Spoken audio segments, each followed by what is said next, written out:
check in with KRQE News 13 anchor Elizabeth Alvarez, our little sunshine this morning. Hi, Elizabeth. Good morning, ladies. Hey, did you guys notice the leprechaun, Kristen, your leprechaun? Was he that. smoking like a pipe thingamajig? Was he? I think he was. That's what and you know what? do, You know what dawned on me is like that might not be a good idea on Sunday if you're in a grassy knoll and it's windy, it's so dry, high fire danger, right? He's just saying he's the luck of the Irish and he's going to be okay, but I think he's the only one. So yeah, okay, so he'll be the only one allowed. Good eye, good eye, good eye. I saw that. I was like, All right, ladies, good morning. Happy Friday to you. Good morning to you at home. It could end up being a very expensive day for the city of Albuquerque. Anytime now, the jury could say how much money the city must compensate the family of Kenneth Ellis. You see, he is the Iraq War veteran who was killed by Albuquerque police 3 years ago. Detective Brent Lampiris Tremba shot and killed Ellis while Ellis was holding a gun to his own head after being pulled over back in 2010. The judge has already ruled the shooting violated Ellis's constitutional rights, and now the jury must decide how much the city should pay for that and if the traffic stop that led to the shooting and standoff was illegal. Also, if the police department made a mistake hiring Lampiris Tremba in the first place. It does train its officers to communicate. Where it failed was in hiring and retaining a man who was incapable of comprehending the awesome responsibility that he bore. What happened on January 13th, 2010 was a tragedy. But it's not a tragedy because this man became a police officer in this community. The family is asking the jury to force the city to pay what Ellis would have been earned in his life, including his value to his family and son. An expert witness testifies that that's about $5.8 million. The president of the Albuquerque City Council wants the city's top cop out, according to the Albuquerque Journal.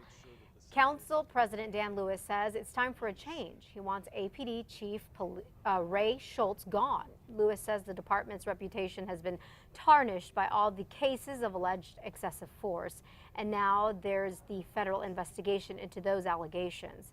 Now, Chief Schultz responded saying that he is proud of the work done by his officers and that he'll continue working hard for the city. Pregnant New Mexico high school students may be entitled to excused absences.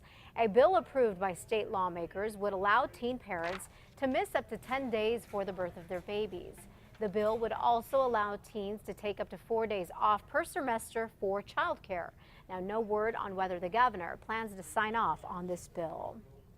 It doesn't look like New Mexico will make it against the law to text and drive anytime soon. For the 4th year in a row, a texting and driving ban has been shot down at the Roundhouse. The governor, Democrats and Republicans all want some kind of a law, but this time around it's Senate Majority Leader Michael Sanchez who has some issues with the bill.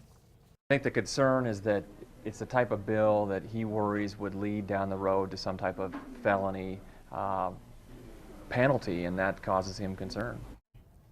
Police, including APD officers, say it would make it easier to enforce a city's texting and driving ban if the state made it illegal throughout the entire state of New Mexico. Well, if you're going to be enjoying this beautiful weather and headed out for perhaps a run or a walk at the Bosque today, don't be surprised if you see police out there. It is part of the Bosque Cleanup Project to kick out transients who may be camping out there. Now, police say that makes the Bosque less safe, plus the camping isn't good for the plants and animals out there. Officers will be out there starting, in about a half hour at 8:30 this morning. And that wraps it up for your Friday morning headlines. Be sure to catch Matt, Kristen, and myself every weekday morning on KRQE News 13 beginning at 4:30 a.m. All right, ladies, going to send it back to you. Have a wonderful Friday, great weekend. Happy St. Patrick's Day. Thank you. Sunday. Thanks, Elizabeth. We were just talking about how good your makeup looks today. We might need some makeup tips. Thank you. So maybe you can post some makeup tips for the viewers and for us. All right, sounds Those are really good. They put us in this whole I'll frenzy. be your little wannabe expert on makeup. Okay. And if you can loan us your skin, that would be great too. Yeah, that would be awesome. Yeah, just lots of bronzer. Have a good weekend.